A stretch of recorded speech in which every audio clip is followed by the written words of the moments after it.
Hi, everybody. This is Silvio Canto in Dallas, Texas on Friday, March the 2nd. Welcome to our video commentary. Very pretty day here in North Texas. We had rain for quite a bit, but it's back to sunshine and pretty nice day.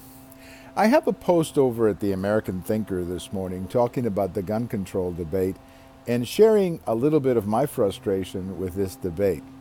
And my problem with the gun control debate that we watch on television and that we often see politicized in our politics is that so much of the debate is really about theories, and very little of the debate is about reality. What do I mean by that?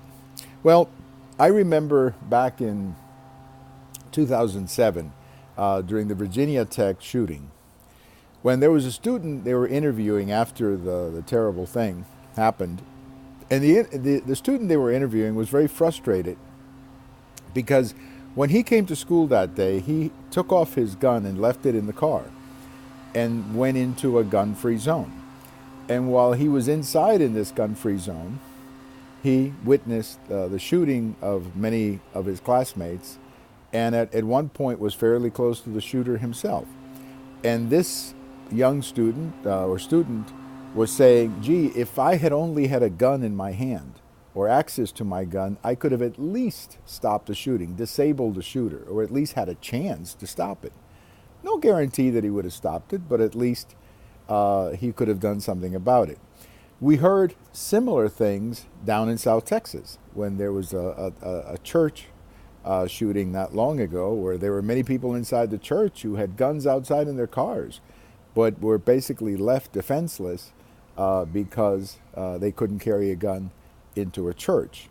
And so much of the debate about gun control, it seems to me, is by people who have never been in a situation, in a real shooting situation, where they have actually been face to face with a shooter or have seen the reality of what happens in these gun-free zones. I mean, these gun-free zones, whether it's a college, whether it's a high school, whether it's a church or whatever, or government office or whatever it may be, are nothing but invitations for people to come in and shoot. I'm not suggesting that everybody should have a gun inside these places. More than likely that wouldn't happen. But we should at least allow people who are licensed to carry a gun to be able to walk into these places and have at least an opportunity to defend themselves or perhaps defend other people. And so much of this debate, it seems to me, it's about guns, whether we should sell this gun or whether we shouldn't sell this gun. Is this a military gun? Is this not a military weapon? And the debate seems to center in that theory. But very little of the debate is about the reality of what happens. There is a point where a criminal crosses a line. And once he crosses that line, it's him against a bunch of innocent people who cannot defend themselves. That's the reality of these shootings. And one has to ask themselves a very legitimate question. What if there had been a gun at that church?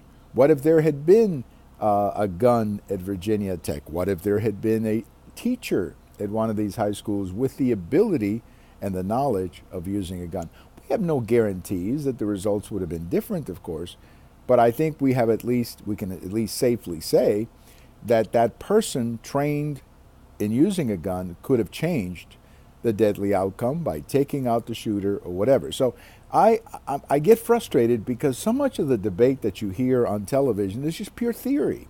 Is a bunch of people talking about gun controls, but people who have never actually been in a shooting. I have not, thankfully, but I can certainly understand why these gun-free zones are nothing but an invitation for this kind of shooting. It's like if a man breaks into a woman's house and he has intentions of harming this woman, the woman has three options. Option number one, she can say, well, this is illegal, you shouldn't break into my home. Or number two, she can cite some study about how this doesn't happen in Australia. Or maybe she can pull out a gun and say, you know what, I'm going to kill you if you try to hurt me. I have a feeling that people in those situations would prefer the third option. At least they have a chance to defend themselves. So too much theory in the gun control debate and not enough reality. That's the name of my post over at the American Thinker. If you have a chance, check it out. You can also read it. I usually post those things also on Twitter, and I put them on my blog, and so on. Thank you for watching. Beautiful day here in Dallas, Texas. Have a good weekend. You know, we have all of these commentaries over on YouTube. We have them on Twitter. And we also have them on my blog. Have a great day, everybody. Bye-bye.